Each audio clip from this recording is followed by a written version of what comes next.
So ayan mga best, nandito nga pala ako sa APT Studio at nandito ako sa backstage. Ayan, tinitingnan ko yung loob at napakaganda at napakalamig.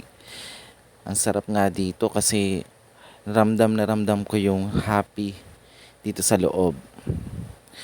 So yan, pakita natin yung behind na camera. Ayan. So ayan, nandiyan yung mga audience. Ayan po yung mga audience natin, waiting din mamaya sa live ng Eat Bulaga. So mamaya pakita natin yung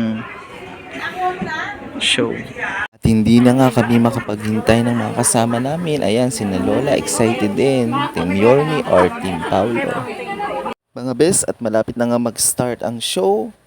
At eto na, ayan na po, nandiyan na po yung mga audience natin and waiting na po tayo sa kanilang program. Ayan, ang saya at ang lamig.